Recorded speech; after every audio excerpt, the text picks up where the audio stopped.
사진 찍는 기술을 배우는 게 운전 이렇게 배우는 거랑 거의 비슷해요.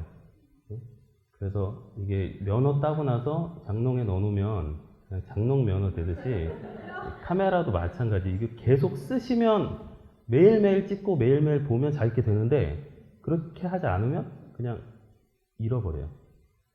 자꾸 까먹게 되고. 그래서 매일매일 쓰셔야 되고요. 저는 처음에 사진 공부할 때 뭘 가지고 공부했냐면 카메라 사면 설명서가 따라오잖아요. 그 설명서가 진짜 걸레가 될 때까지 봤어요. 별로 책이 없었거든요, 그 당시. 요즘 책이 되게 많은 거예요. 그래서 설명서 되게 많이 봤어요. 머리맡에 두고 항상 보고 자고 아침에 일어나서 보고 막 이랬었거든요. 그래서 일단 여러분들에게 가장 좋은 교재가 설명서예요. 설명서에 다 나와 있는데 문제는 뭐냐면 설명서에는 글만 대부분 있어서 조금 보기가 어려울 수도 있어요. 그래서 이제 또 어떤 책 같은 걸 하나 딱 레퍼런스로 교과서 같은 개념으로 하나 딱 사시면 좋은데, 그래서 그냥 또 너무 책이 아무것도 없이 그냥 여기저기서 막 이렇게 주워 들으면요, 정리가 잘 안 돼요. 그래서 저는 꼭 책을 한 권 정도 사셔서 처음부터 끝까지 정독을 한번 해보시는 걸 되게 권하거든요. 정독하는 거를. 그래야 자기가 어디까지 알고 어디까지 모르는지를 취미지만 한 권 정도는 해보시는 게 좋아요.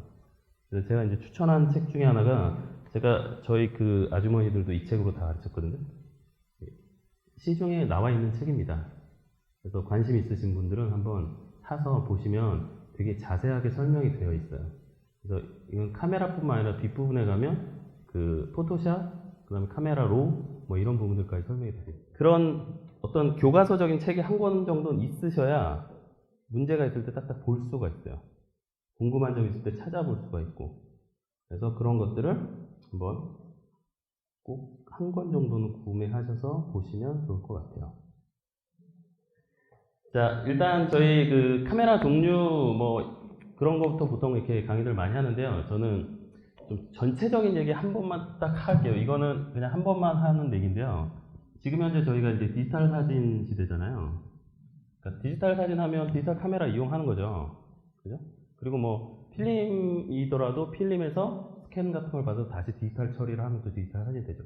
굉장히 이제 넓은 의미로 되어 있어요. 디지털 사진이라는 것 자체가.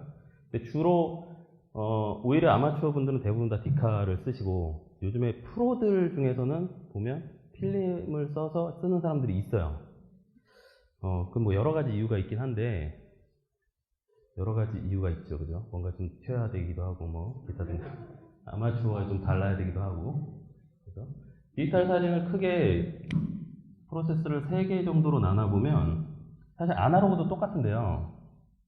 촬영하고 그 다음에 디지털에서는 작업을 하겠죠. 근데 이게 주로 포토샵 작업을 하게 될 것이고, 그 다음에 출력, 이렇게 3단계로 되어 있어요.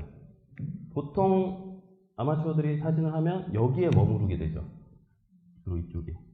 여기 안에서만 주로 머무르게 되는데, 이제 좀 오래 하시면 저 뒤쪽에 약간 관심을 가지셔야 돼요. 뒤쪽에. 제가 지금 아까 아주머니들 가르친다는 분들은 출력까지는 아니고요, 작업까지는 다 하세요. 포토샵 CS6를 다 쓰십니다. 다 정품으로. 전부 정품으로. 근데 정품 가격이 싸요. 학생용 버전이 75,000원이에요.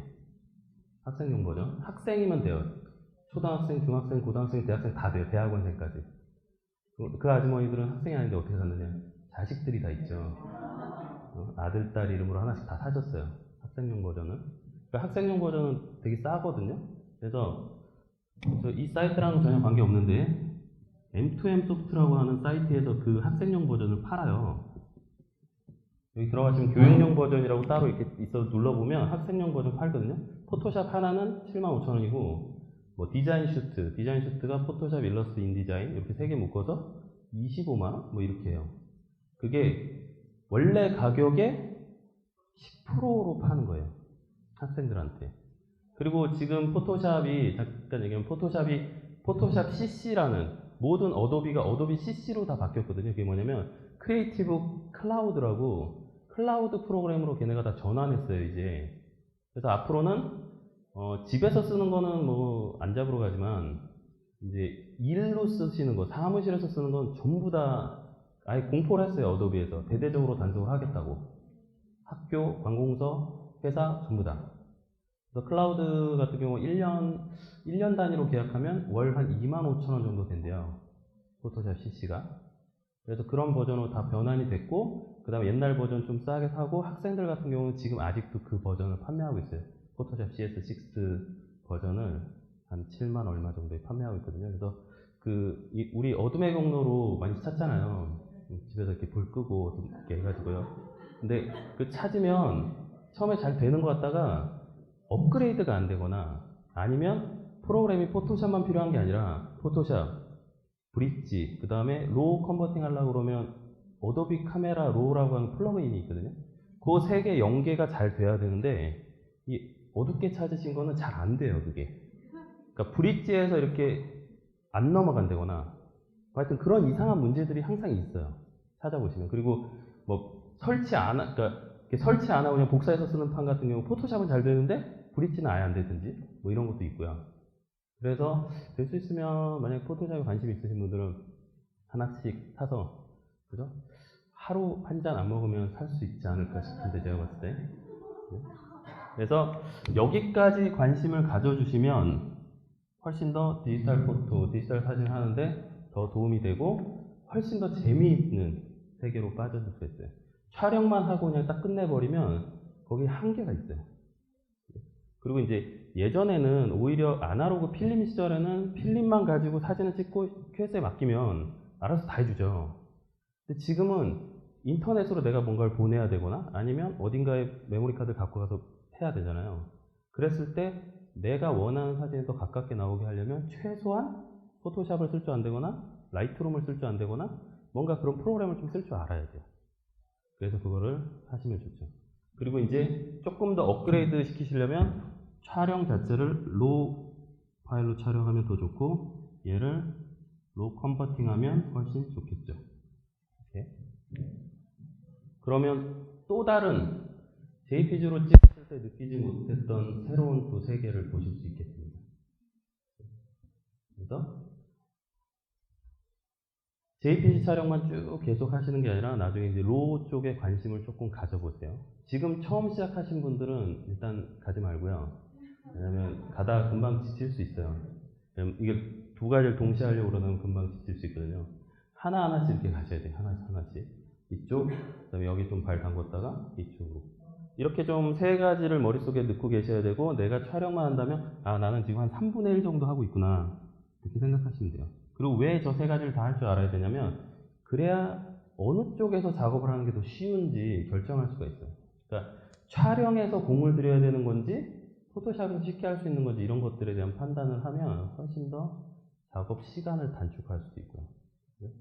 막 촬영해서 엄청 노력해서 했는데 나중에 보니까 옆에 있는 애가 포토샵으로 뭘 하나 눌렀더니 돼요.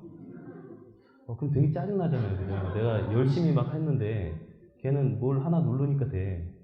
그러면 시간 낭비죠. 내가 삽질한 거죠, 소위. 그죠? 혼자서 막. 그러니까 그런 것들을 알려면 이 양쪽을 조금 아시면 돼요. 출력 쪽은 그거는 이제 접근하기 좀 어렵긴 한데 또 가정용 요즘에 잉크젯 프린터들도 좋아져서 프린트 가능해요. 이제 포토 페이퍼 같은 것도 많이 나와 있고 그래서 출력하는 거 그렇게 어렵진 않아요. 근데 약간 저건 이제 소모품 비용이 워낙 비싸고 그러다 보니까 그냥 맡기시는 게 좋아요. 저한테 맡기시면 되고요. 자, 디지털 사진에 대한 이해를 이 세 가지 프로세스가 있다라는 걸 이해하셔야 되고 그 중에서 우리는 한 가지 또는 두 가지까지 하시면 좋다는 거예요. 처음 시작은 이쪽으로 시작하셔서 이쪽으로 가시면 되겠죠. 그러면 시간이 뭐 한 길게 잡아서 조기까지 가려면 한 2, 3년 걸려요. 천천히 하시면 돼요. 저희 아주머니들 그 동호회 이름이 저희 네모로인데요. 네모로 동호회에서 수업을 어떻게 하냐면 일주일에 4번 하잖아요. 이렇게 한 주씩. 첫 주 촬영 가고요. 두 번째 주에 클리틱을 해요. 촬영한 걸 가지고. 세 번째 주에 포토샵을 해요. 노트북 다 가져오셔가지고 포토샵 작업 이렇게 다 하고요. 네 번째 시간에 그 중에서 골라서 프린트를 한 장씩 해드려요. 완전 좋은 시스템이죠. 제가 생각해도 괜찮은 컬인 것 같아요. 우리 디카가 크게 사실 나눠보면 요즘에 이제 DSLR급이 있고, 그 다음에 원래 소위 똑딱이라고 하는 완전히 똑딱이 카메라, 컴팩트라고 하죠. 컴팩트라고 하는 카메라가 있고, 요 중간에 요즘에 이제 또 새롭게 많이 대두되고 있는 미러리스, 뭐 이런 애들 있죠. 혹시 여기 미러리스, 제가 보니까 미러리스 가지신 분이 있던 것 같은데, 미러리스 가지고 계신 분 있어요? 네. 그 미러리스 카메라를 이제 이게 이제 좋게 얘기하면요, 양쪽의 장점을 가진 거예요, 그죠? 나쁘게 얘기하면 뭐 이것도 아니고 저것도 아니고 근데 그죠? 이게 좋게 얘기하면 양쪽에 작으면서 어떤 뭐 수동 기능이나 기타 등등 이런 걸 쓸 수 있게 되어 있는 거고, 다시 반대로 얘기하면 센서도 이거보단 작고 그렇다고 휴대성이 이거보다 좋은 것도 아니고 애매한 애예요, 되게 어떤 면에서는. 근데 이제 그 본인의 촬영하는 그런 것도 있잖아요. 예를 들어 저희 하시는 분들 중에 산을 되게 많이 다니시고요. 근데 산에 가는데 DSLR 갖고 다니는 거 무겁잖아요. 그러니까 그분은 아직까지는 산을 타는 게 주목적이에요, 사진을 찍는 것보다. 그러다 보니까 카메라 쪽에는 조금 이렇게 줄여야 되겠죠. 그래서 DSLR보다는 그분은 미러리스를 쓰세요. 그분한테는 딱 적당한 카메라인 거죠. 그리고 그분이 퀄리티나 이런 부분보다도 일단은 찍을 수 있고 항상 가지고 다닐 수 있고 그런 것들을 더 먼저 생각하시는 거예요. 그래서 미러리스 같은 경우 휴대하기 편하고 렌즈 교환도 되고 뭐 이런 장점들이 있죠. 그래서 그런 것들을 최대한 자기한테 맞춰서 쓰시면 돼요. 그리고 요즘은 컴팩트 중에서도 또 하이엔드 컴팩트라고 해서 센서가 막 커지고, 요즘에 컴팩트에다가 DSLR에 쓰는 센서 막 집어넣고 그러거든요, 애들이. 그래가지고 막 소니 같은 경우 막 300만 원이에요, 컴팩트가. 그죠? 하여튼 그런 것들이 막 나오고 있어요. 그게 또 필요하신 분들이 있겠죠, 분명히. 그리고 각각 필요한 거에 따라서 쓰시면 돼요. 그래서 예전에는 컴팩트가 이렇게 나가보면 되게 많았거든요. 놀이동산에 가면 컴팩트가 굉장히 많았는데 요즘 놀이동산 가면 DSLR 아니면 휴대폰이에요. 컴팩트가 이 휴대폰한테 뺏긴 것 같아요, 자리를. 왜냐면 컴팩트 갖고 다닐 바에는 안 갖고 다니거나 휴대폰, 아니면 좀 좋은 DSLR이나 미러리스 정도 이렇게 많이 쓰시는 것 같아요. 그러니까 자기가 갖고 있는 거에 대한 특징을 정확하게 아시면 되고, 미러리스라는 거는 결국은 가운데 미러가 없는 거죠. 우리 DSLR 카메라를 이렇게 보면 요 가운데 미러가 하나, 렌즈를 통과해서 이렇게 여기에 반사경이 하나 달렸거든요. 저 반사경을 없앤 거예요. 반사경만 없앤 게 아니라 사실은 반사경을 없애고 이쪽 위에 있는 펜타프리즘도 같이 없앤 거죠. 요만큼을 다 없앤 거죠. 그리고 당연히 펜타프리즘이 없으니까 전자식 뷰파인더를 써야 되거나 아니면 독립적인 옛날 RF에서 쓰던 그런 뷰파인더 개념을 쓰셔야 돼요.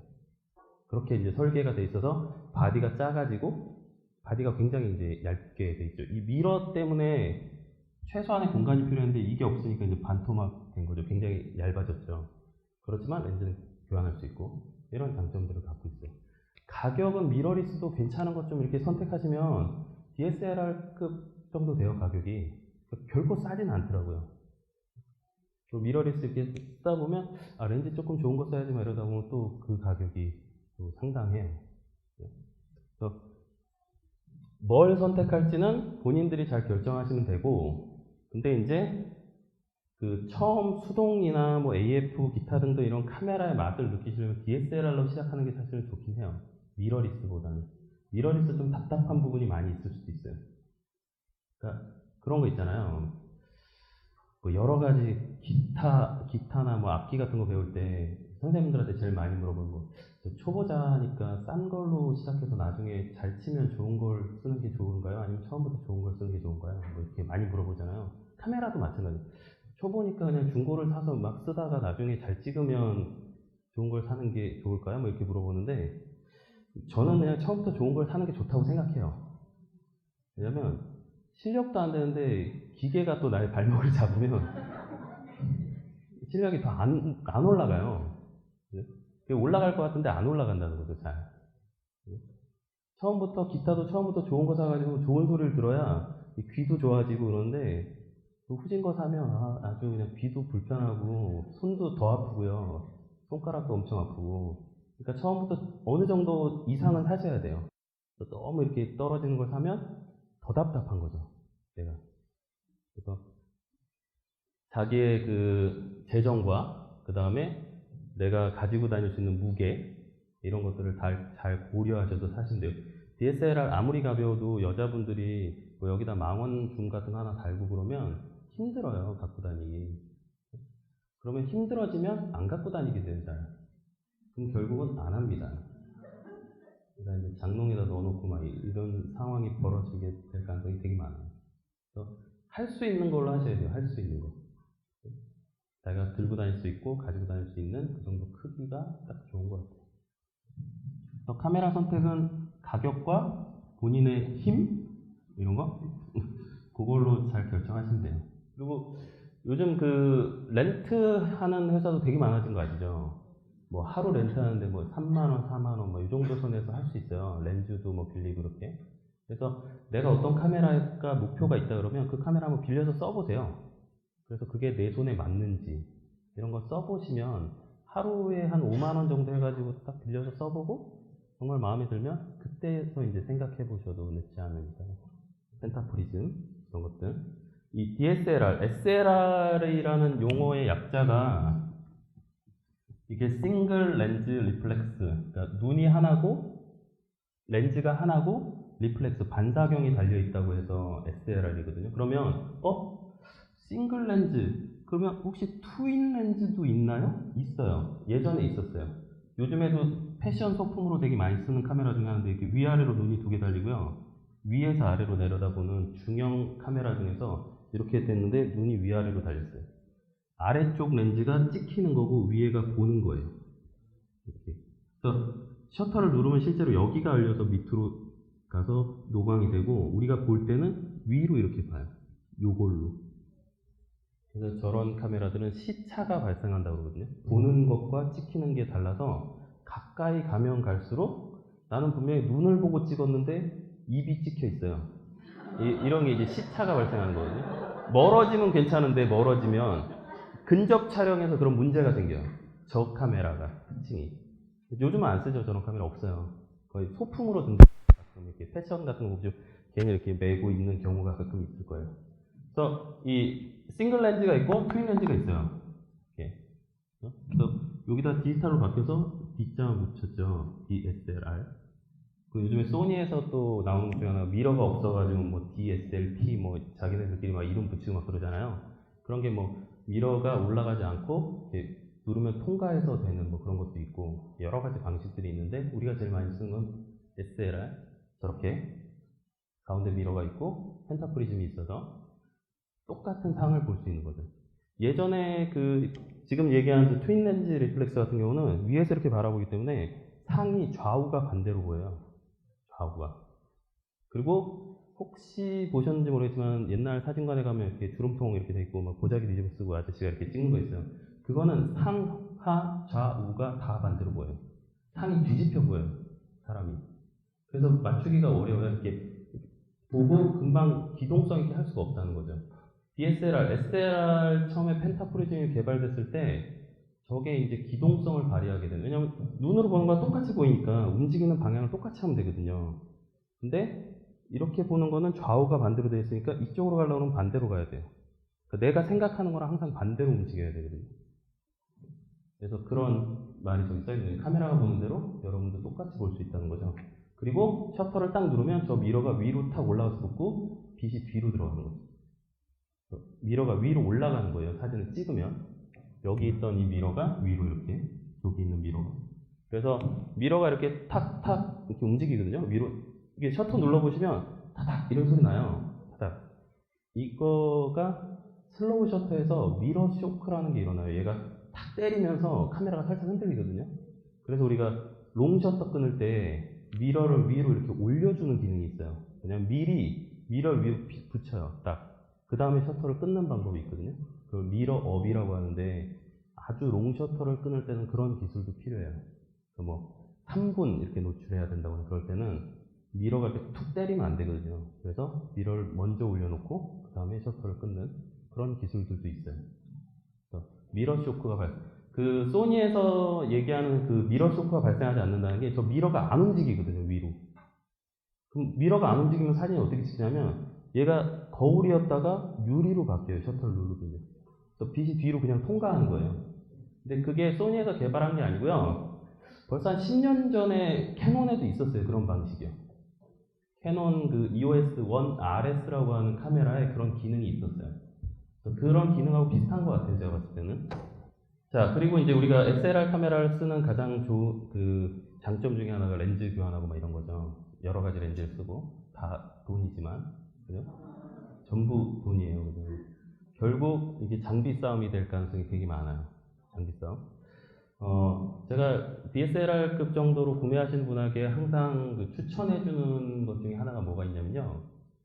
렌즈를 처음 번들 렌즈로 보통 사잖아요. 꽂혀있는 번들 렌즈로. 근데 돈을 한 1, 20만 원 더 주더라도 번들을 꼭 빼고 밝은 렌즈로 사라고 꼭 권해드리거든요. 뭐냐면, 나중에 렌즈 부분에서 다시 또 설명할 건데, 보통 보면 예를 들어서 요즘에 뭐 600D 캐논으로 얘기하면 거기에 렌즈가 하나 이렇게 꽂혀 있어요. 번들로. 아예 세트로 이렇게 나와요. 킷으로.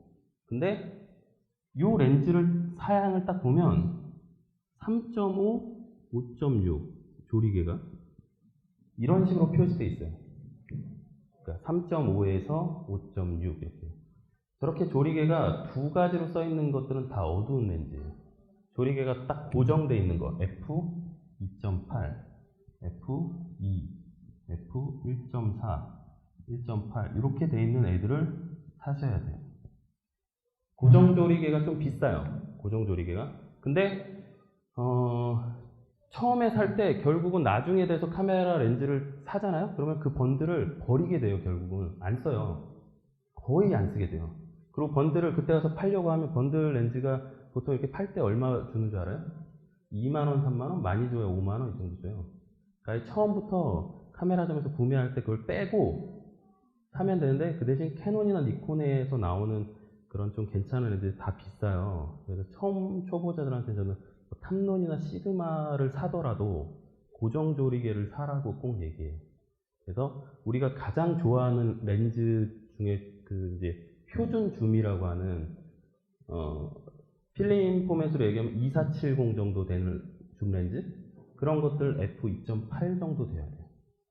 f2.8 그리고 보통 크롭 바디를 가지고 계신 분들은 그거보다 0.6을 낮춰서 보통 1755 뭐 이렇게 되는 지금 제가 얘기하는 크롭 바디 이런 거를 현재 못 알아들으시는 분들이 있겠죠. 분명히 뒤에 나와요. 뒤에 나오니까 그 뭐지? 크롭 바디는 또 뭐고 풀 바디는 뭐지? 이런 것 뒤에 듣다 보면 나와요. 가장 편리한 렌즈가 표준계 줌이에요.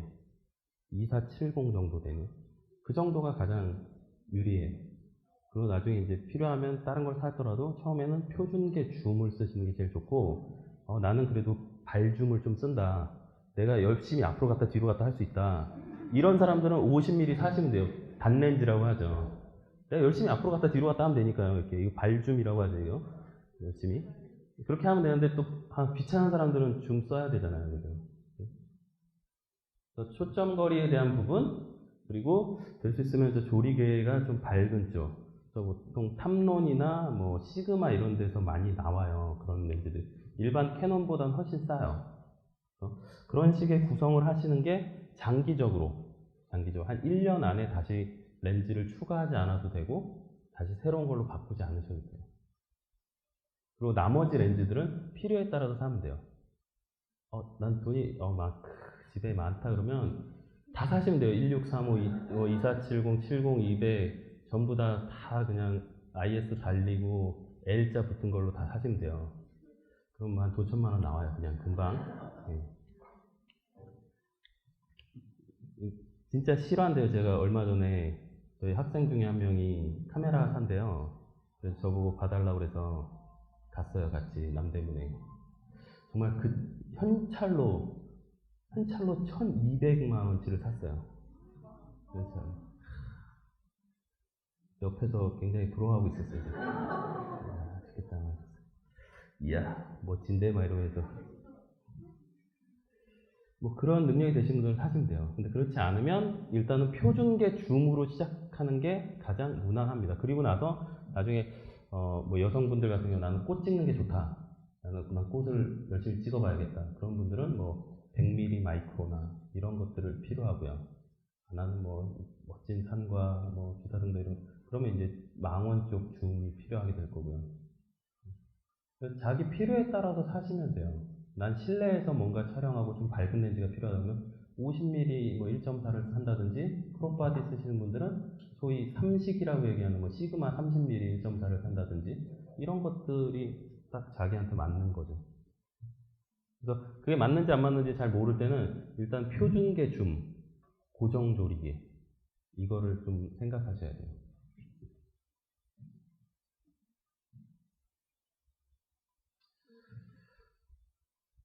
모드 중에 보면 P라고 써있는 모드 있죠. P라고 써있는 이 모드를 일명 아마추어 분들이 프로페셔널 모드래요. 저걸 놓고 딱 찍어서 난 프로페셔널이야 이러면서 저기다 딱 놓고 찍으시면 그냥 알아서 조리개와 셔터를 자기가 알아서 찾아줘요. 일단은 그렇게 시작하시는 게 마음이 편합니다. 왜? 처음부터 조리개는 어떻고 셔터는 어떻고 뭐는 어떻고 막 이렇게 하면 되게 머리 아파요. 제일 처음에는 포커스만 신경 써서 맞추시면 되는데 그리고 프로페셔널 모드에 딱 놓고요. 저 또 프로페셔널 모드라고 뭐 공책에 적으시면 안 돼요. 프로그램 모드예요. 프로그램 모드. 원래 모드는 이게 누가 만들어낸 말인지 모르겠는데 P가 프로페셔널 모드고 M이 마스터, A가 아마추어 모드래요. 이게 A가 뭐 이렇게 얘기하는데 참 말도 잘 만들어내요, 그죠? 하여튼 P에다 놓고 처음에 시작하시면 돼요. P에 놓고 또는 캐논은 보통 AV라고 이렇게 하죠. 그 다음에 TV 또는 S 이렇게 캐논하고 니콘하고 다르게 쓰는데요. 이거는 어퍼처라는 거죠. 조리개. 그리고 V가 붙은 거는 캐논에서는 어퍼처 밸류라는 뜻이에요. 밸류 값. 그리고 TV는 타임 밸류라는 뜻이고 그 S로 그냥 쓸 때는 셔터 스피드를 얘기해요. 셔터 스피드. 그래서 캐논 그러니까 캐논 빼고 나머지 애들은 다 PAS 이렇게 돼 있어요. 캐논만 PAV, TV 이렇게 돼 있죠. 그걸 보시면 되고 요 세 가지가 전부 다 자동이에요. 그냥 쉽게 얘기하면 얘가 매뉴얼이고요. 요 세 가지가 다 자동이에요. 다 자동인데 그 중에 내가 뭔가 이 둘은 반자동 정도라고 생각하면 돼요. 반자동. 그러니까 처음 시작은 P로 그냥 만약에 시작한다면 AF 쪽에 더 신경을 쓰셔야 되는데 왜냐면 대부분 처음에 이 노출에만 신경을 쓰다 보면 포커스가 나간 사진들을 굉장히 많이 만들어내요. 오히려 사진 처음 찍을 때 노출도 중요하지만 포커스가 더 중요해요. 그리고 요즘 시대에는 오히려 노출에 대한 고민보다는 왜냐면 노출은 P 모드가 있으니까 그냥 거기 놓으시면 되고요. AF에 대한 걸 더 신경 쓰셔야 돼요. 근데 저희 시대, 제가 처음 카메라를 배울 때 매뉴얼, 필름 이런 시대에는 그때는 노출 맞추는 게 가장 우선이고 그 다음에 포커스 이렇게 돼 있어요. 두 가지가 다 중요하지만 그때는 프로그램 모드 이런 게 없었으니까요. 별로 다 매뉴얼로 맞춰야 되고 이랬으니까 결국 자기가 맞히지 않으면 안 맞춰지는 거니까 걔는. 근데 지금은 그냥 피해 놓으면 여러분들이 고민하는 것보다 훨씬 잘 맞춰준다니까요. 그러니까 너무 거기에다가 일단 먼저 신경 쓰지 말고 P 놓고 AF만 신경 쓰면 되는데 AF 부분에서 여기 나오죠. 반셔터라는 거 아시죠? 반셔터를 이렇게 눌러야 돼요. 반셔터를 누르면 보통 띠릭 뭐 카메라마다 좀 다른데 포커스가 이렇게 맞으면서 제가 캐논을 써서 주로 캐논으로 많이 설명을 하는데요. 나머지 분들은 그 설명서 보시면서 자기 카메라에 대한 이해를 하시면 돼요. 이렇게 돼 있으면 뭐 예를 들어서 오브제가 이렇게 있었다. 그러면 여기에 띠릭 하면서 이렇게 불이 들어오죠. 그럼 이 부분에 맞는 거예요. 그리고 내가 아무런 설정을 안 하고 그냥 찍으면 일반적으로 다 켜져 있어요. 얘가요. 그리고 셔터를 누르면 어디에 가서 맞냐면 제일 앞에 있는 애. 그러니까 제일 앞에 있는 애 중에서 이 센서 중에 걸리는 애 쪽으로 맞게 돼 있어요. 센서 중에 걸리는 애로. 근데 만약에 앞에 뭔가 물체가 있었는데도 이 센서에 걸리지 않았다. 그러면 이제 뒤로 맞게 되겠죠. 옛날 카메라들은 센서가 정 가운데 하나밖에 없어가지고요. 이런 상황에서 사진을 찍으면 앞에 있는 애 안 맞고 저 뒤에 가서 포커스가 맞았죠. 옛날 카메라들은 그랬어요. 센서가 전 가운데 하나밖에 없어요. 근데 내가 사람을 약간 왼쪽으로 이렇게 놓고 싶어. 이렇게 놓고 찍었더니 뒤에 가서 맞아 있어요. 사람은 나가고. 근데 요즘 카메라는 대부분 다 포커스가 한 9개 이상은 있거든요. 카메라가 좋아질수록 더 많아져요. 20몇 개 뭐 이렇게 많아져요. 9개 안에만 걸리면 그쪽에 맞춰주는 거죠. AF 포인트 위치에 따라서요, 사실 포커스 맞추는 속도가 약간 다르거든요. 정중앙이 포커스에 제일 빨리 맞아요. 그리고 양쪽 사이드로 가면 늦어져요. 그 센서가 좀 싸구려를 썼나봐요, 사이드에 있는 건. 하여튼, 그러니까 센서, 내가 이쪽을 선택하고 이렇게 하면 거기에 따라 맞으면 잘 안 맞아요. 그 센서가 약간씩은 다르다라는 거죠. 그리고 점점 기종이 좋아질수록 그게 점점 더 좋아져요. 당연히 캐논에서는 일자 들어간 애들 있죠, 일자. 1DS, 뭐, 그런 애들이 그 AF 성능이 훨씬 좋고요. 니콘에서는 뭐 D3, 뭐 D4, 뭐 이런 한 자리 숫자 애들 있죠. 걔네들이 성능이 좋아요. 그게 이제 가장 프로페셔널한 급들이니까요. 그래서 그걸 잘 이용해서 포커스를 맞추시면 되고, 우리가 이걸 가장 많이 이용하게 될 때가 이런 거죠. 인물을 이렇게 배열하면 사람을 한쪽에 이렇게 놓고 뒤에 예를 들어서 뭐 이렇게 산이 있어요. 뭐가 있어요. 이렇게 사진을 찍고 싶어요. 그러면 포인트가 이렇게 여러 개 있는데 그 중에 여기에 걸리는 어떤 포인트에 딱 놓고 찍으면 여기에 포커스가 맞겠죠. 또는 그냥 다 열어놔도 가장 앞에 있는 애에 맞게 되어 있어요. 기본적으로는. 근데 이제 다 열어놓는 것과 선택하는 거는 어떻게 하냐면, 다 열어놓는 거는 그냥 일반적인 상황일 때 그냥 열어놓고 찍으면 되는데, 문제는 다 열어놔서 내가 원하는 위치에 안 갈 때가 있어요. 그럴 땐 내가 수동으로 바꿔줘야 돼요. 수동으로. 아니면 뭐 가운데만 가지고 눌러서 반셔터 이동하는 방법인데, 요즘 반셔터 이동하는 방법이 더 불편해요. 이 포인트를 옮기는 게 훨씬 편하거든요. 그래서 내가 어떤 앵글을 잡을 때 한쪽으로 치우쳐서 잡고 그쪽에 있는 포인트에다가 AF를 맞춰주면 돼요. 그래서 빨리 눌러서 따라라. 이게 이론으로만 알고 있으면 안 되고요. 연습을 좀 해보셔야 돼요. 평상시에 연습을 해봐야 빨리빨리 할 수가 있어요. 그래서 실제로 행사 사진 찍거나 그런 외부에서 사진을 많이 찍는 사람들 보면 되게 바빠요. 그때그때 상황에 따라서 누르고 뭐 바꾸고 조절하고 막 이러느라고. 그게 뭐 하는 거냐면 다 그런 거 조절하는 거예요. AF 위치 조절하고 AF로 썼다가 MF로 바꿨다가 다시 AF 썼다가 뭐 이런 경우도 있고요. 왜냐면 그때 상황에 따라서 MF로밖에 안 되는 상황도 있고, 그러니까 그런 것들을 막 이렇게 바꿔주는 거죠. 그게 평상시에 연습이 되어 있어야 할 수 있어요. 그럼 평상시에 연습을 어떻게 하느냐? 집에서 인형 놓고 이렇게 막 하는 거죠, 그냥. 그죠? 인형 이렇게 놓고 이쪽에도 맞춰보고 이쪽에도 맞춰보고 뒤에도 맞춰보고 이렇게. 그죠? 이게 필름 안 들어가잖아요, 지금은. 요즘 시대는. 그러니까 이렇게 막 찍어봐도 돼요. 그래서 연습을 집에서 그런 거 가지고 막 해보시면 나중에 실전이 됐을 때 빨리빨리 할 수가 있어요.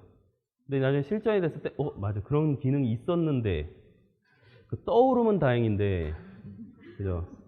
떠오르면 참 다행이죠. 근데 아예 떠오르지도 않을 수도 있거든요. 그러니까 평상시에 훈련이 되어 있어야 돼요. 집에서 인형 놓고, 아니면 동생 불러다가 너 여기 서봐 잠깐만. 그런 다음에 이렇게 찍어보고, 이렇게 해서 이쪽에도 맞춰보고, 너 이쪽으로 좀 가봐. 이쪽으로도 맞춰보고, 이렇게 해서 계속 훈련을 하셔야 돼요. 사진을 이론으로 하는 게 아니거든요. 결국은 직접 하셔야 되는 거예요. 손으로, 몸으로 이렇게 하셔야 돼요. 그래서 AF 저런 부분들, 그리고 반셔터 누르는 것도 예전에 어떤 분이 자기는 절대 안 맞는데요, 포커스가. 그래서 왜 안 맞을까, 저분은. 희한하다. 어떻게 흔들리나? 그랬더니 그게 아니라 이렇게 반셔터 이렇게 누르잖아요. 그러면 찌링 눌렀어요. 그럼 잡고 있다 꾹 눌러야 되죠. 찌링 다시 놨다 딱. 그러니까 맞췄으면 따라하고 그 다음에 잡은 상태에서 꾹 눌러야 되잖아요. 근데 찌링 놨다 또 다시 찌링 이렇게 하니까 자꾸 틀려요, 포커스가. 그래서 그런 것들도 훈련이 되어 있어야 편하게 할 수가 있는데, 훈련이 안 돼 있으면 그렇게 할 수도 있다는 거예요, 사람이. 그래서 뷰파인더 보면서, 그리고 아까 이 버튼 누르시면 밖에만 보이는 게 아니고요, 실제로 파인더 안에서도 보여요, 그게요. 이렇게 누르고 보면 빨간 점이 움직이거든요. 그러니까 실전에서는 이게 누르고 밖에서 이거 이렇게 하지 않죠. 보통 그냥 눈을 대고 그 자리에서 바로 이렇게 바꿔서 자기가 원하는 위치로 잡은 다음에 바로 찍겠죠. 그러니까 그런 부분들에 대한 연습을 평상시에 해두셔야 돼요. 평상시에. 그리고 제가 카메라 잡은 김에 그 가장 기초긴 한데 카메라 잡을 때 이제 초보자들과 프로와 이렇게 딱 보면 카메라 잡고 있는 모습을 보면 아, 저 사람은 좀 아직 덜 찍었구나 알 수 있죠. 가장 초보들이 많이 하는 자세가 이런 자세죠. 이런 자세. 그죠? 이거 100% 흔들려요. 100%. 그래서 원래 사진 찍을 때 총 쏘는 거랑 되게 비슷하거든요. 그래서 왼손은 이렇게 들어줘야 돼요. 왼손으로 원래 받치는 거예요. 오른손은 가볍게 드셔야 돼요. 왜냐하면 그래야 오른손에 힘을 주고 있으면 오른손 셔터 누르는 순간 이렇게 흔들릴 수가 있어요. 왼손이 항상 잡아줘야 돼요. 그리고 오른손 가볍게 대고 이렇게 살짝 찍어야죠. 최대한 손을 모아야 돼요. 원래 이렇게. 그래야 안정감이 있게 찍을 수 있거든요. 만약에 가로나 세로로 가야 된다면 이렇게 가는 수도 있고요. 그 다음에 이렇게 갈 수도 있죠. 요즘 카메라 중에 좋은 애들은 세로가 있으면 이쪽을 써도 돼요. 여기에 버튼이 있는 애들이 있거든요. 그럼 이렇게 쓰셔도 되고. 주로 이제 이렇게 하거나 아니면 이렇게 하는 거죠. 그러니까 될 수 있으면 손을 이 몸에서 떨어뜨리면 흔들릴 가능성이 많아요. 항상 딱 붙인 상태에서 이렇게 하셔야 돼요. 실제로. 그리고 총 쏠 때, 군대 갔다 오신 분들은 아시죠? 총 쏠 때 숨을 멈추고, 그죠? 숨을 멈추고 쏘라고 되어 있어요. 참고로 전 군대를 안 갔다 왔다는 거. 숨을 멈추고 쏴야 돼요. 그래야 정확하게 흔들리지가 않아요. 카메라 사진 찍을 비슷해요. 그래서 이거 여담인데요. 실제로 사진과 애들이 군대 가잖아요. 총 되게 잘 쏴요. 거의 총 쏴가지고 휴가 나와요. 사진과 애들. 평상시에 이게 훈련이 잘 돼 있어서 그런가 봐요. 사진 찍는 게 비슷하니까. 영어로 샷이라고 하잖아요. 사진 찍는 것도. 총 쏘는 것도 샷이라고 하고. 자세도 비슷하고 방법도 비슷하고.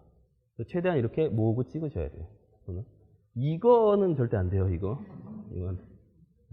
그래서 왼손으로 최대한 받치고 오른손을 가볍게 이렇게 올리셔야 사진을 흔들리지 않고 찍을 수 있고, 반셔터에 대한 감각, 어느 날 갑자기 생기는 게 아니라 매일매일 연습하셔야 돼요. 집에서 계속 인형들과 동생들과 강아지, 기사 등등 이런 애들하고 계속 같이 놀면서 사진 찍으셔야 돼요. 자, 그리고 이제 여기서 우리 한 가지 기능을 또 알아야 되는데요. 이 AF에 보면 요즘 카메라는 이제 3가지가 있더라고요. 이제 예전엔 2가지만 있었거든요. 2가지만 있었는데 그 메뉴 중에서 이렇게 들어가면 거기에 보면 원샷이 있고, 가운데가 AI 포커스가 있고, 왼쪽에 AI, 오른쪽에 AI 서버 이렇게 있죠. 3가지가 있죠. 그 원샷하고 AI 서버가 있는데요. 사실은 그리고 가운데 있는 AI 포커스라는 건 요즘에 새로 생긴 기능이에요. 사실은 2가지, 원샷하고 AI 서버가 있는 건데요. 원샷은 뭐냐면 반셔터를 한번 이렇게 꾹 누르잖아요. 그 상태에서 이렇게 이동을 해도 절대로 포커스가 안 움직여요. 한번 해보세요. 원샷 상태에서는 반셔터를 꾹 누른 상태에서 좌우로 움직여도 다시 포커스가 맞춰지지 않아요.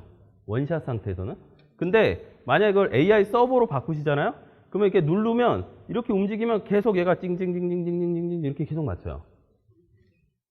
이렇게요. AI 서버로 바꿔서 한번 해보세요. 다른 카메라들도 그런 기능이 다 있어요. 싱글 아니면 컨티뉴 이렇게 돼 있거든요. 다른 카메라들은 주로. 그래서 보시면 원샷 상태에선 누르면 움직여도 안 바뀌는데, 네, AI 서버로 된 상태에서는 누르고 옆으로 움직여 보면 포커스가 움직이는 소리가 들려요. 징징징징징징 이렇게. 그죠? 중간에 있는 AI 포커스는 그 2가지 기능을요, 카메라가 알아서 해주는 거예요. 그 2가지 기능 중에 카메라가 알아서 해주는 건데, 제가 써보니까 별로 안 알아서 해주더라고요. 어중간해요. 걔가 자기가 결정하는 건데, 카메라가 결정하는 건데 좀 불안전하다는 거죠. 그러니까 둘 중에 하나를 쓰시면 돼요. 주로 뭘 쓰냐? 원샷을 쓰는 거죠. 주로. 일반적으로 원샷을 쓰는 거예요. 일반적으로. 근데 원샷의 또 다른 특징 중에 하나가 뭐가 있냐면요, 원샷으로 놓은 상태에서는 카메라 앞을 딱 막고요. 카메라 앞을 막고 한번 원샷 상태에서 눌러보세요. 셔터가 끊기나 안 끊기나. 카메라 앞을 자기 손으로 막고요. 굉장히 가까운 상태에 놓고 절대 안 끊겨요. 그 끊기는 카메라는 이상한 카메라예요. 셔터가 눌러지면. 무슨 얘기냐면 원샷은 포커스가 맞지 않으면 절대로 셔터가 안 끊기게 돼 있어요. 원샷은. 그게 뭐냐면 초점 우선이라는 거거든요. 초점이 우선적으로 결정이 돼야지만 찍혀요. 그죠? 그래서 그게 어떻게 보면 장점인데 반대로 얘기하면 단점일 수도 있죠. 왜냐하면 막 움직이는 물체가 있어요. 근데 걔를 찍으려고 하는데 원샷 상태에서 띠릭띠릭 했는데 포커스가 안 맞춰주니까 안 찍히는 거예요, 셔터가. 그러면 사진 자체를 놓치는 거죠. 그럴 때는 AI 서버로 찍는 거예요. AI 서버는 무조건 꾹 누르면 찍혀요. 어떤 분들은 세게 누르면 안 찍힐까요? 그러는데 절대 안 찍혀요. 아무리 세게 누르면 고장나요. 안 찍혀요. AI 서버로 놓고 계속 누르면서 그냥 찍으시면 돼요. 그러면 포커스가 좀 안 맞아도 일단 막 눌려요. 그래서 걔를 뭐라고 하냐면 릴리즈 우선이라고 하는 거죠. 셔터 릴리즈 우선. 그러니까 셔터가 먼저 끊기는 게 우선이라는 거예요. AI 서버는. 원샷은 포커스 우선. 포커스가 맞아야지만 끊겨요. 그러니까 그 두 가지를 구분해서 쓰시면 되고 일반적으로는 원샷을 주로 많이 쓰죠. 일반적으로는.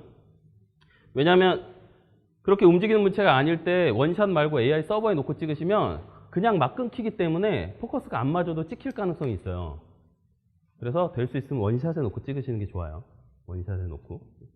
그리고 이제 그 연속 촬영으로 놓으시면 이렇게 한 번에 드르륵 이렇게 찍히는 촬영으로 놓으시면 AI 서버에 꼭 놓고 찍으셔야 돼요. 그래야 뜨르륵 찍히면서 다다다다닥 맞추게 돼 있거든요, 자기가. 근데 만약에 그걸 원샷에 놓고 이렇게 놓으면 포커스가 안 맞으면 안 찍혀요. 나 분명히 다라락 찍으라고 했는데 안 찍어지기가. 왜? 포커스 안 맞으니까. 그래서 다중 촬영, 이렇게 멀티 촬영 하시는 모드로 놨으면 꼭 AI 서버에 놓고 찍어야 되는 거예요. 그러니까 이게 같이 물려 있는 거죠. 움직이는 피사체일 때 AI 서버에 놓고 그 다음에 여러 장 찍히게 멀티로 놓고 찍어야 되는 거죠. 그러면 이 수동 모드는 왜 필요하냐면 내가 포커스를 맞췄어요. 근데 얘가 더 이상 움직이지 않기를 원해요. 그럴 때 수동을 쓰시면 돼요. 근데 수동 모드를 이용해서 그냥 수동으로 내 눈으로 찍겠다 이렇게 생각하시면 오산이에요. 왜냐면 요즘 카메라들 그렇게 못 맞춥니다. 무슨 얘기냐면 혹시 필름 시대 카메라 써보신 분들 있으세요? 필름 카메라? 네. 그 필름 카메라 아까 여기 한 대 있었는데 잠깐 보여주세요. 네.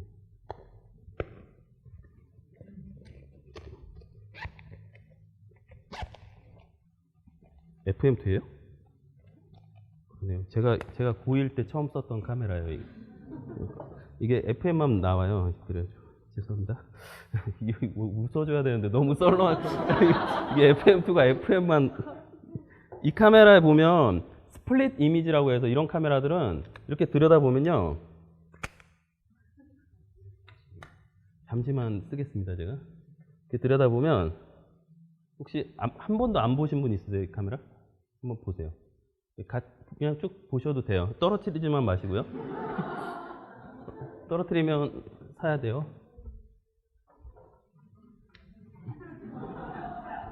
그 카메라 보시면 가운데가 이렇게 생겼어요. 이렇게 생기고 주변이 이렇게 벌집처럼 생기고 그 다음에 이렇게 생겼어요.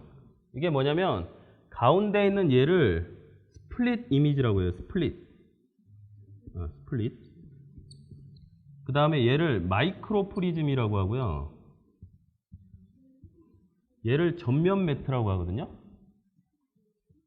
이렇게 얘기하는데 이게 무슨 얘기냐, 스플릿이라는 게 저쪽에다 이렇게 뭔가 이미지를 딱 넣잖아요. 그러면 포커스가 안 맞으면 이렇게 가운데가 이렇게 쪼개져 보여요. 스플릿, 나눠진다는 거죠. 그럼 포커스 링을 돌리면 쭉 해서 얘가 하나가 딱 돼요. 인물 찍을 때 주로 코 같은 데를 거기다 놓으면 코가 이렇게 딱 나눠져요. 그래서 이렇게 하면 딱 붙거든요. 그럼 포커스가 맞은 거예요. 그리고 옆에 있는 벌집처럼 생긴 저 마이크로 프리즘 부분을 자세히 보면 포커스가 안 맞은 거가 올록볼록해요. 포커스가 맞으면 깨끗해져요. 그리고 제일 밖에 있는 게 전면 매트인데 전면 매트는 그냥 전체적으로 맑아졌다, 전체적으로 뿌얘졌다 그래요. 근데 요즘 저희가 쓰는 모든 카메라는 다 전면 매트만 있어요. 그러니까 이 가운데 이게 없다는 거예요.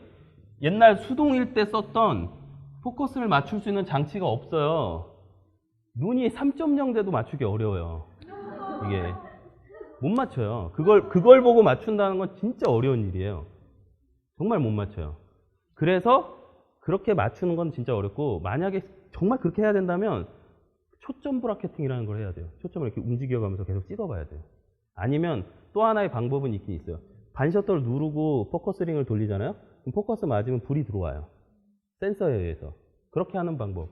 그러니까 그냥 생으로는 못 맞춘다는 거예요. 지금 카메라들은. 되게 어려워요.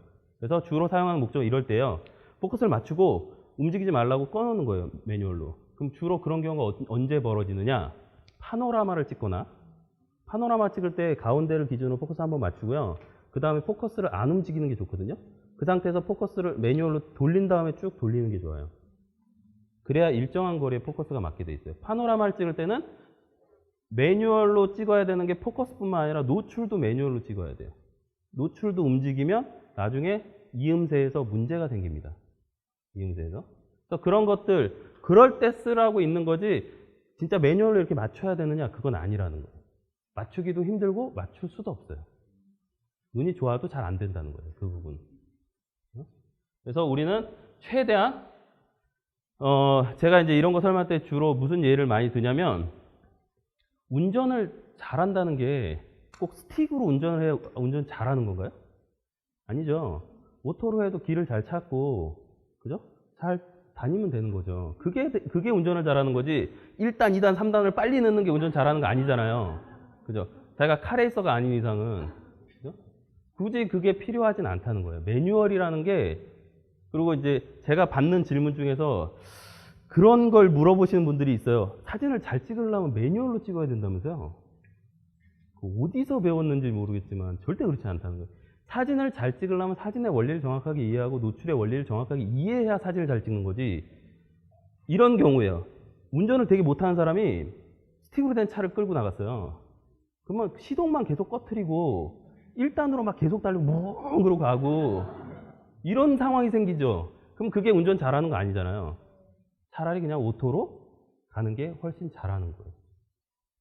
매뉴얼이라는 거는 노출에 대한 지식이 있고 노출계 정확하게 볼 수 있고 그 상태에서 내가 어떤 컨트롤이 가능한 사람이라면 그렇게 해도 되는데 그렇지 않은데 굳이 그걸로 해가지고 더 낭패를 볼 수가 있어요. 더 잘못된 결과가 나올 수 있다는 거죠. 그래서 굳이 꼭 매뉴얼 이렇게 하는 게 아니라 AV, TV, 프로페셔널 이 세 가지에서만이라도 잘 이해하고 쓰면 돼요.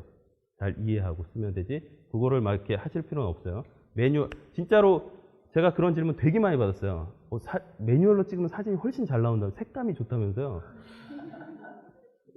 왜? 저도 처음 들어보는 얘기인데요. 그렇지 않다는 거예요. 그죠? 포커스 매뉴얼로 맞추면 더 잘 맞는다면서 아니에요. 더 안 맞아요. 못 맞춰요. 그죠? 우리는 AF와 AE 오토 익스포즈 시대 카메라를 갖고 있는 거예요. 그럼 그 카메라 원리를 잘 이해하고 그냥 쓰시면 돼요. 굳이 자꾸 매뉴얼로 가실 필요는 없어요. 근데 매뉴얼 가야 될 때가 있어요. 파노라마 같은 거 찍을 때나 뭐 야경을 찍을 때나 이럴 때 매뉴얼로 써야 될 때가 있어요. 가끔. 그럴 때만 매뉴얼로 바꿔서 쓰면 되고 평상시에는 그냥 오토 모드로 충분히 즐기시면 됩니다.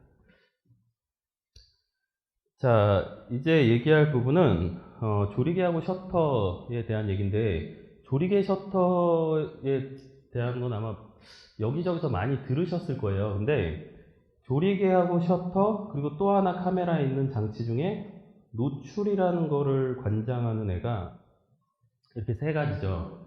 감도하고 조리개, 셔터. 결국 빛의 노출, 센서가 빛에 노출되는 양을 얘기하는 건데 조리개라는 애랑 셔터라는 애. 조리개는 크기로 조절하고 셔터는 이렇게 열고 닫는 속도로 조절하고 그리고 감도라는 거는 아예 센서, 그러니까 받아들이는 감도 자체를 바꾸는 거예요. 1초에 100개 받아들이느냐, 200개 받아들이느냐, 300개 받아들이느냐 이렇게.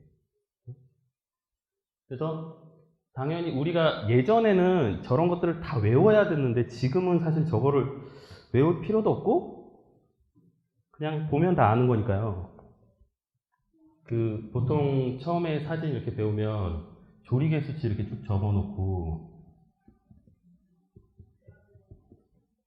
이렇게 적고 셔터 스피드도 이렇게 쭉 적고 그래서 뭐 60분의 1초, 125분의 1초 이거 뺀 거죠. 이렇게 뭐 이런 식으로 이렇게 적어요. 그리고 이제 뭐 조리개가 4이고 셔터 스피드가 60분의 1초일 때가 적정이다. 그랬을 때 조리개를 뭐 8로 바꾸면 얘가 얼마로 바뀌는가 뭐 이런 거 시험에 나오고 그랬어요. 사진과도 그렇고 사진과 갈 때도 그렇고 아직도 사진 기능사나 뭐 기타 등등 이런 거 시험 보면 저런 거 막 나와요. 나오는데 저희는 알 필요가 전혀 없습니다. 예, 카메라가 알아서 다 해주니까 굳이 저거를 하고 있을 필요가 없어요. 그 대신 저걸 아는 사람과 모르는 사람의 차이는 뭐냐면요, 머릿속으로 빨리 계산할 수 있는 거에 대한 차이? 그러니까 미리 약간 더 빠르게 예측할 수 있는 거의 차이뿐이에요. 그리고 모르시는 분은 빨리 해보면 되고, 그죠? 해보면 되고, 수치가 작은 게 조리개 크기가 큰 거예요. 수치가 큰 게 조리개가 작은 거고. 그래서 이쪽으로 갔다는 얘기는 작아졌기 때문에 셔터 스피드는 더 느려져야 돼요. 그래야 이 양이 똑같아지거든요.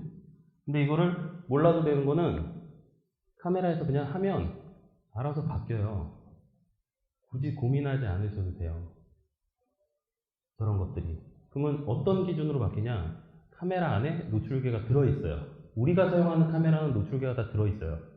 따로 이렇게 보통 스튜디오 가면 뭐 이상한 애 이렇게 하나 꺼내가지고 뭐 뚝뚝 누르면 뭐 조수가 얼만데요? 그러면 막 카메라에서 맞추고 막 이러거든요. 근데 우리가 촬영할 땐 그런 일은 거의 없어요. 그냥 카메라를 누르면 카메라 안에서 얼마 이렇게 나오죠. P 모드에 놓으면 조리개와 셔터 두 개가 다 나와요. AV나 A 모드에 놓으면 내가 선택해놓은 조리개에 따라서 알아서 바뀌어 있어요. 그 다음에 S나 TV에 놓으면 셔터만 조절하면 알아서 바뀌어 있고.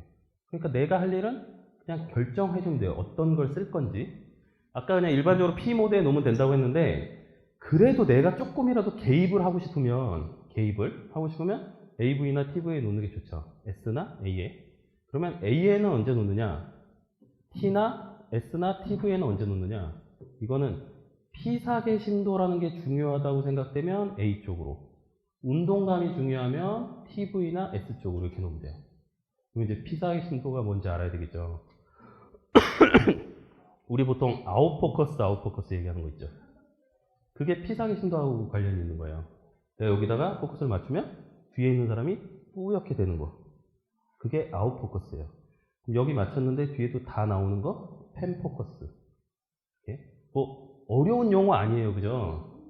그냥 외우면 돼요. 처음에 들으면 되게 이상한데 자꾸 들으면 괜찮아져요. 저 고1 때 그런 말들이 되게 이상했어요. 조리개, 뭐 셔터, 아웃포커스, 피사계 심도 막 이런 거 있잖아요. 진짜 이상한데 자꾸 듣다 보면 나도 어느새 그런 말을 쓰고 있어요, 그죠? 이제 그러면 이제 다 같이 사진하는 사람이 되는 거예요. 그런 말들이 이상하지 않으면. 근데 지금 들으면 피사계 심도? 이게 뭐야 도대체? 피사계 심도를 제가 고1 때 배운 걸 아직도 안 잊어버리고 있는데, 어떤 거리에 초점을 맞췄을 때 초점이 맞는 앞뒤 간의 거리, 이걸 피사계 심도라고 해요. 고1 때 맞아가면서 외운 거예요. 고1 여름방학 때 고2 선배들이 고1들을 모아놓고 수업을 합니다. 사진 수업을 막 해요. 그리고 일주일 후에 시험을 봐요. 틀린 개수별로 맞아요. 계속 맞아요. 다 맞을 때까지. 그래서 그냥 달달달달달 외워야 돼요. 주관식, 객관식 막 이렇게. 그리고 우리 선배들의 특징 중에 하나가 이 말 하나만 틀려도 틀린 거예요, 그냥. 그냥 자기가 가르쳐 준 대로 해야 돼. 어떤 거리에 초점을 맞췄을 때 앞뒤 간에 초점에 맞는 범위, 이렇게 얘기해야 돼. 저 그게 범위인데 막 이렇게 하면 그냥 틀린 거예요, 그러면. 달달달달달 막 해야 되거든요. 그거예요. 초점을 어떤 거리에 딱 맞췄을 때 앞뒤로 맞는 거리를 얘기하는 거예요. 좌우가 아니고 앞뒤. 좌우는 그냥 맞는 게 정상이에요. 같은 거리상에 있으니까. 그죠? 내가 이쪽에 포커스를 맞췄다고 해서 여기에 나가느냐? 안 나가죠. 여기에 맞췄어도 여기는 같은 거리니까. 여기 맞췄어도 마찬가지. 근데 여기 맞췄으면 뒤는 나갈 수가 있어요. 그럼 그 피사기도 앞뒤 간에 맞는 거리를 뭘로 조절하냐면 조리개 수치가 그거에 영향을 줘요. 영향을. 그래서 조리개를 이렇게 활짝 열면 아웃이 되고, 꽉꽉꽉 닫으면 펜이 돼요. 펜이란 얘기는 앞에서부터 뒤에까지 다 맞는 거고, 아웃은 특정한 거리에서부터 어디까지. 그럼 이게 범위가 다르겠죠. 카메라가 여기 이렇게 있을 때 피사체가 이렇게 있어요. 조리개 수치에 따라서 요만큼 이렇게 달라져요. 예를 들어서 요 거리는 뭐 f2.8일 때, 여기는 예를 들어서 f4일 때, 여기는 f8일 때, 이렇게 초점이 맞는 범위가 달라진다는 거죠. 제가 대충 그린 것 같지만 눈썰미가 있는 사람은 잘 보셨다면 카메라와 가까운 쪽이 짧고요, 뒤가 길어요. 보이시나요? 실제로 그래요. 실제로 무슨 얘기냐면 중심이 아니라는 거예요. 포커스가 여기 딱 맞았다고 앞뒤로 1대1로 맞는 게 아니라 1대 한 1.5 뭐 이렇게 돼요. 그러니까 뒤가 길어져요. 뒤가 포커스 맞는 게. 그럼 저거를 계산을 해서 찍어야 되나요? 저 계산해서 찍어야 될까요? 그럼 어떻게 해야 되나요? 찍어보면 알죠. 이 디지털의 장점이 그거예요. 찍어보면 아는 거. 찍어서 보면 되죠, 화면으로. 필름 시절에는 못 봤잖아요. 그래서 계산하는 방법이 있어요, 필름 시절에. 그리고 그걸 확인하는 버튼도 있어요. 지금 디지털 시대에도 있어요. 여러분 카메라에도 아직 남아있어요, 그 기능이. 한번 해볼게요, 그거를. 제가 참 이렇게 강의하면 요즘에 캐논만 써가지고 다른 분들한테 되게 미안한데, 다른 분들은 찾아보세요, 어디 있는지 위치. 그리고 미러리스는 없어요. DSLR급에만 있어요. 보통 왼쪽에 요 밑에는 요 조그만 버튼 같은 거 하나 있어요. 그게 P4개심도 확인 버튼인데 걔가 무슨 역할을 하냐면 걔를 꾹 누른 상태에서 AV 모드에다 우리 놔볼까요 한번? A 모드, 조리개 우선 모드. 그리고 지금 실내라서 어두우니까 감도를 한 지금은 상관없어요. 800, 1600 이렇게 맞춰보세요. 감도는 활짝 올려보세요. 그래야 여기서 원활하게 움직이니까. 그래서 조리개의 수치에 따라서 초점이 맞는 앞뒤 간의 거리가 다르게 된다는 거죠. 다르게. 그래서 아웃포커스를 시키려면 조리개를 열고, 펜포커스를 시키려면 조리개를 닫으면 돼요. 그러면 AV 모드에 놓고 조리개만 움직이면 알아서 조리개를 열면 셔터 스피드가 자동적으로 빨라지고, 조리개를 닫으면 셔터 스피드가 자동적으로 느려져요. 근데 이때 우리가 한 가지 주의할 점이 있어요. 주의할 점. 뭐냐면 제가 이걸 어떤 분들에게 강의를 했더니 그분들이 사진을 찍어 갖고 왔는데 사진이 모조리 흔들렸어요.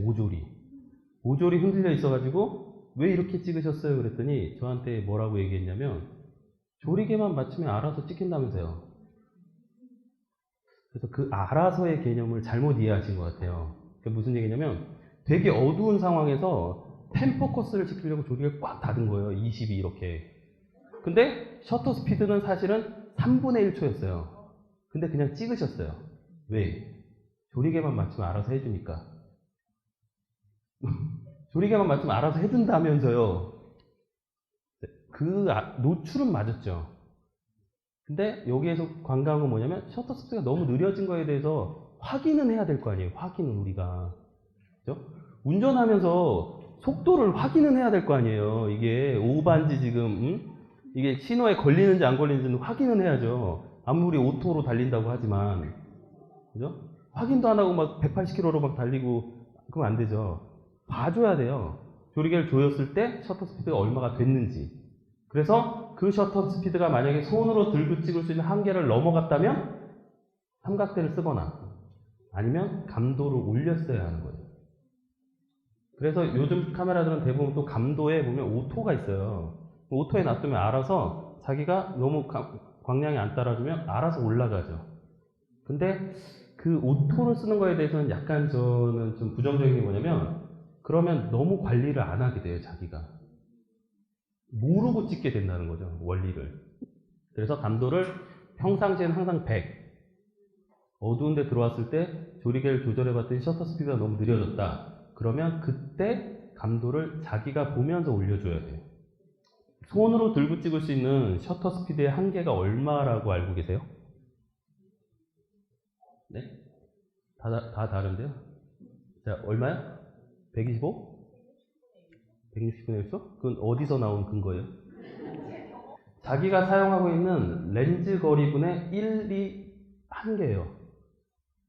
만약에 줌 렌즈를 사용한다면 뒤쪽, 긴 쪽을 계산해야 돼요. 뭐냐면 내가 70-200을 쓰고 있어요. 그럼 200분의 1초 이하로 내려가면 흔들린다고 봐야 돼요. 근데 저게 빠른 물체일 땐 또 다르긴 해요. 근데 일반적인 상황이 저렇다는 거예요. 그리고 요즘 나오는 손떨림 방지 기능이 있는 카메라들은 여기에서 한 2스탑 정도까지 보정을 해줘요. 이 스탑이란 용어가 뭐냐면 사진에서 얘기하는 한 스탑, 2스탑, 3스탑 이렇게 넘어가는데 노출의 변화 양을 얘기하는 거거든요. 이 200분의 1초, 그래서 100분의 1초, 50분의 1초 예를 들어서 이렇게 간다 그러면 이게 한 스탑, 2스탑이에요. 보통 손떨림 방지 기능이 있으면 2스탑까지 보정이 돼요. 그러면 얘가 손떨림 방지가 있는 애라면 한 50분의 1초, 60분의 1초로 찍어도 흔들리지 않을 가능성이 있다는 거예요. 근데 손떨림 방지 기능을 너무 맹신하면 안 돼요. 너무 맹신하면 안 좋다는 거예요. 사실 좋은 사진, 풍경 좋은 사진 찍으면 삼각대가 필수예요. 삼각대 필수. 좀 무거워서 삼각대 못 갖고 다니는데 그럼 풍경 사진을 포기하시는 게 좋아요. 이게 내가 찍어가지고 굴러온 같은 데 올릴 수 있는데 혹시라도 만약에 좀 크게 뽑아 어디다 붙이고 싶으면 화면상에서 봤을 땐 좋은데 나중에 프린트를 해보면 사진이 다 흔들려 있어요. 미세하게. 삼각대를 안 쓰면. 그래서 이런 식으로 계산을 해주시면 돼요. 근데 이제 한 가지 여기서 오해하면 안 되는 걸 제가 말씀드릴게요. 아까 우리가 얘기한 것 중에서 크롭 바디, 풀 바디라는 얘기를 한 적이 있어요. 크롭 바디, 풀 바디.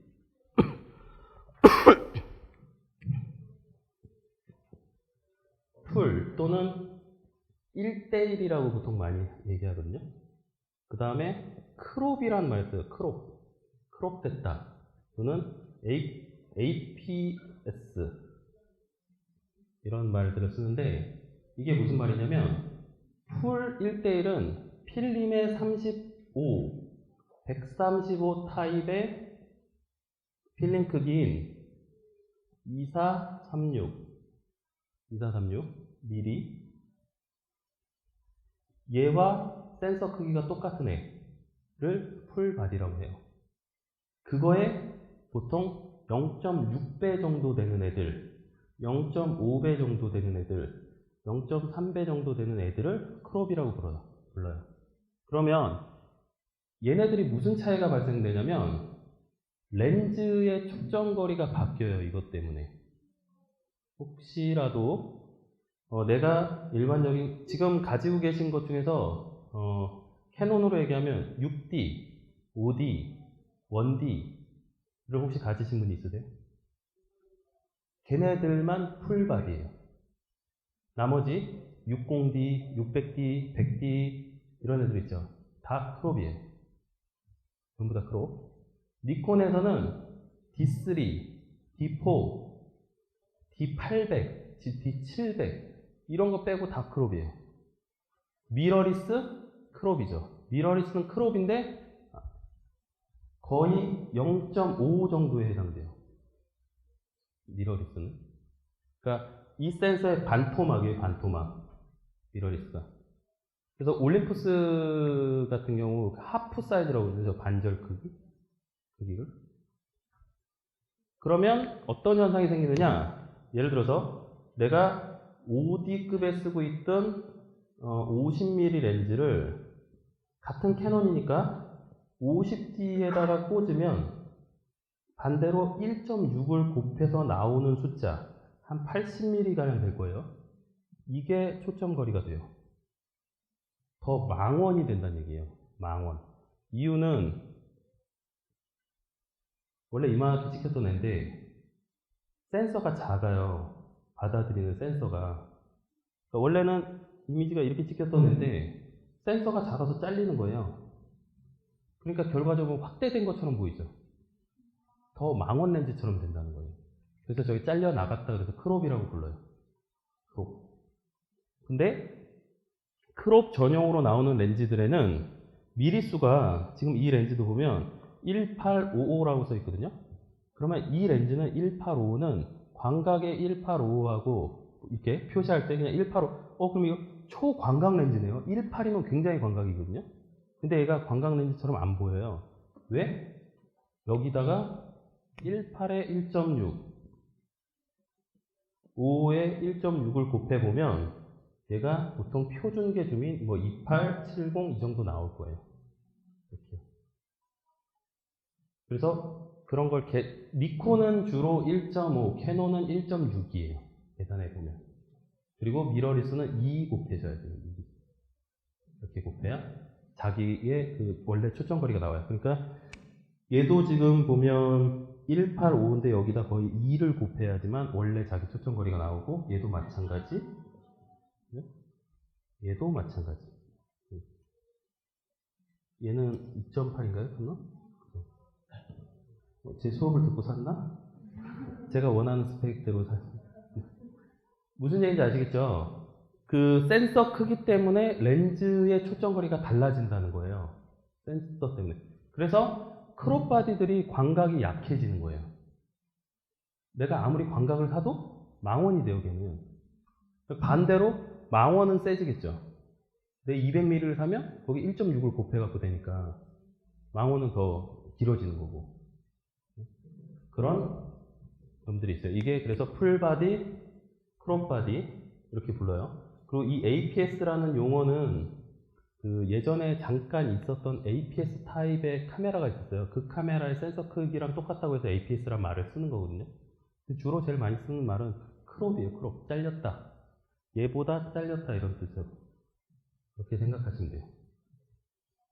그래서 초점거리 분의 1이 들고 찍을 수 있는 한계예요. 그거보다 낮아지면 무조건 삼각대를 쓰거나 감도를 올려야 돼요.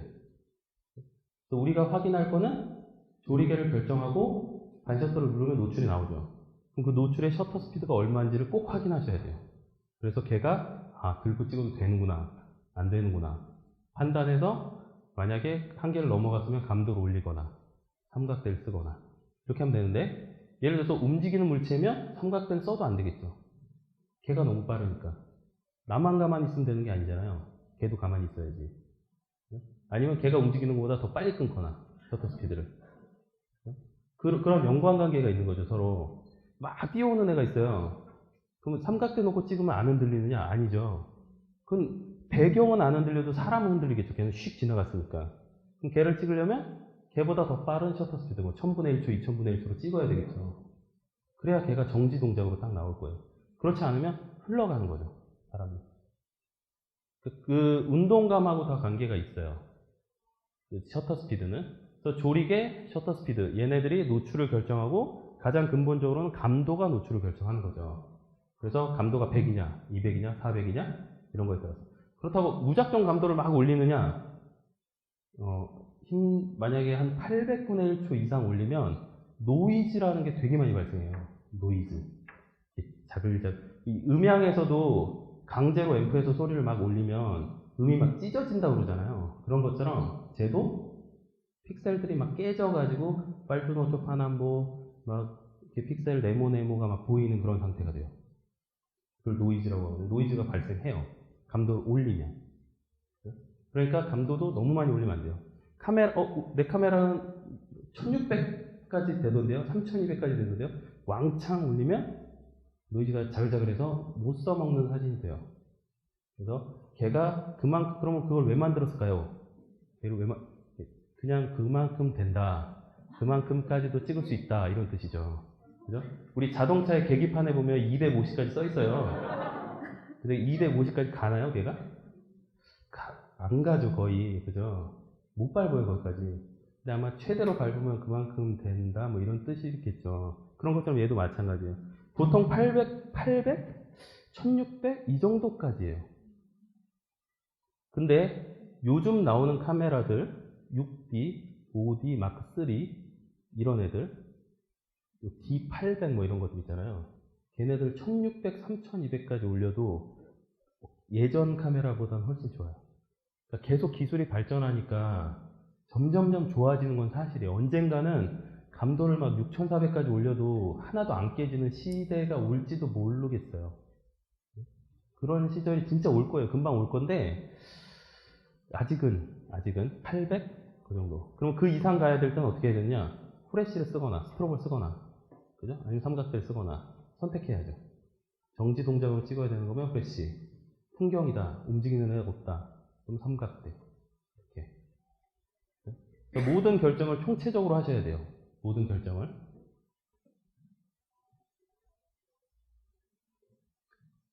그래서 여기 보면 피사기심도 수치가 낮으면 뒤가 저렇게 몽골 날아가죠.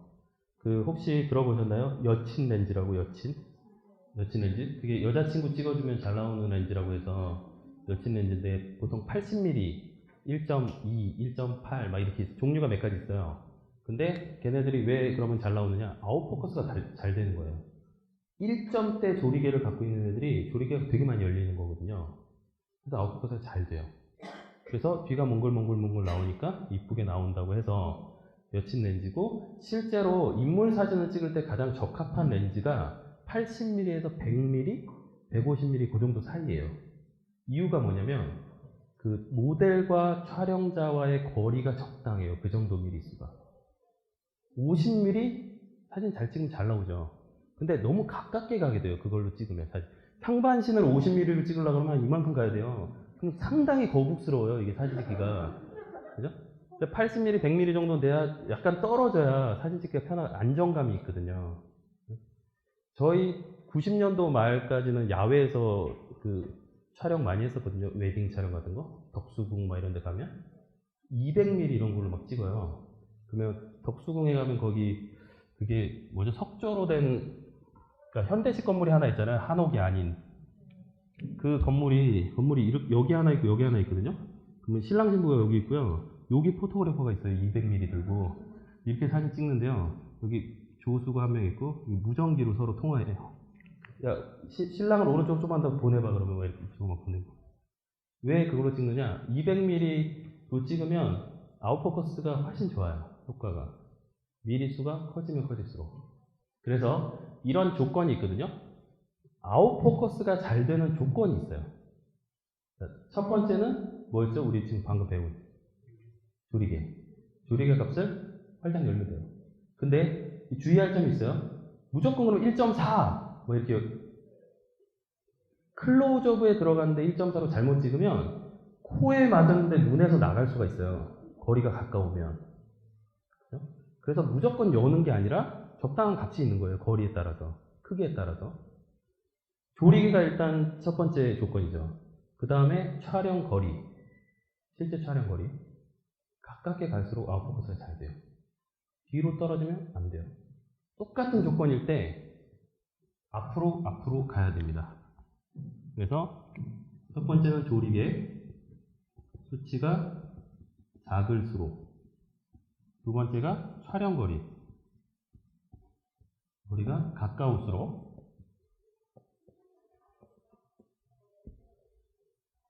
세 번째는 렌즈의 초점 거리가 길수록. 무슨 얘기냐면 망원 렌즈일수록 아웃포커스가 잘 돼요. 광각일 때 잘 안 돼요. 24mm 이런 걸로 아웃포커스 하기 힘들어요. 무슨 얘기냐면 위에 조건이 두 개가 똑같은데 조리개가 둘 다 2예요. 촬영 거리도 똑같아. 근데 하나는 24mm, 하나는 70mm예요. 그럴 때 70mm가 아웃포커스가 더 잘 된다는 거죠. 70mm가. 왜 그럴까요? 걔는 도대체. 이게 머리를 살짝 써보면 알 수 있는데 우린 또 머리를 쓰는 걸 싫어하잖아요. 그죠? 그래서 제가 설명을 해드릴게요. 이게 사실 원리가 똑같아요. 1번하고 3번이 같은 말이에요. 사실은. 이게 무슨 같은 말이에요. 하나는 조리개 수치고 하나는 초점거리인데 이게 무슨 같은 말이에요. 이렇게 얘기할 수 있는데 잘 들어보세요.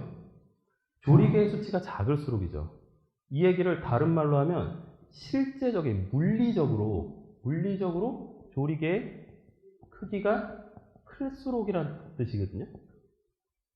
자, 제가 한 가지 예를 들어볼게요. 50mm 렌즈가 있고요. 100mm 렌즈가 있어요.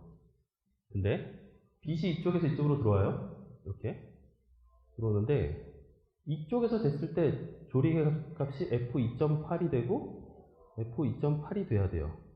그러면 물리적인, 실제 정말 물리적인 조리개의 크기가 이쪽이 클까요? 이쪽이 클까요? 이게 터널이 100m짜리 터널이고 50m짜리 터널인데 빛이 통과해가지고 여기에 똑같은 양이 와야 돼요. 그러면 이쪽 터널이 커야 돼요? 이쪽 터널이 커야 돼요? 여기가 커야 되겠죠. 그래서 이 조리개 수치가 실제적인 크기가 아니에요. 상대적인 거지. 2.8이라고 얘기하는 게 2.8cm가 아니라는 뜻이에요. 50mm일 때 2.8이란 양, 빛의 양. 100mm일 때 2.8이란 양이에요. 그래서 실질적으로는 저쪽이 더 커요, 크기가. 그러니까 렌즈의 초점거리가 길수록 망원 렌즈가 되면 같은 조리개 값이라도 사실은 조리개가 더 큰 거예요. 그래서 더 많이 날아가요, 뒤가. 이 1번과 3번이 같은 뜻이거든요. 얘네 두 개가. 한번 카메라를 들고 해보세요. 자, 대부분의 이런 사진들을 보시면 다 아웃포커스죠, 그죠? 사진이 거의 아웃포커스예요. 이런 게 아웃포커스인 거죠. 꽃에 맞고 뒤가 날아간 거죠. 이게 배경하고 분리하려고 하는 거예요. 우리가 사진을 찍을 때 주 피사체를 돋보이게 하기 위한 방법 중에 하나인 거예요. 아웃포커스를 쓰는 이유가. 그죠? 뒤가 몽글몽글해지면서 앞에 시선이 확, 그리고 뒤가 뿌여니까 뒤쪽으로 시선이 안 가겠죠. 그래서 집중시킬 수 있어요. 아웃포커스를 쓰면. 요거 하나 배워서 하나 찍어주시면 어디 가서 사진 좀 찍는다 뭐 이런 소리 들을 수 있겠죠. 근데 이게 조리개가 3.5 정도 되는 렌즈들은 아웃포커스 잘 안 돼요. 정말 안 돼요. 해보시면 3.5 정도 되는 애로 아웃포커스 찍으려면 진짜 가까이 가가지고 엄청 크게 찍어야지 돼요. 그럼 또 싫어하겠죠. 그래서 조리개가 한 2.8 아니면 단렌즈 1.4, 1.8 이런 렌즈들이 아웃포커스 진짜 잘 돼요. 다음 주에 오시고 그 중간에 지금 했던 것들 있잖아요. AF, 그 다음에 조리개 이런 것들 연습을 해서 숙제 검사를 할까요, 우리? 숙제 검사하면 또 안 오겠죠? 그러면 일주일 동안 열심히 인형과 동생, 뭐 친구 이렇게 괴롭히면서 막 장난치고 놀아보세요. 그리고 다음 주에 만나도록 하겠습니다. 네, 수고하셨습니다.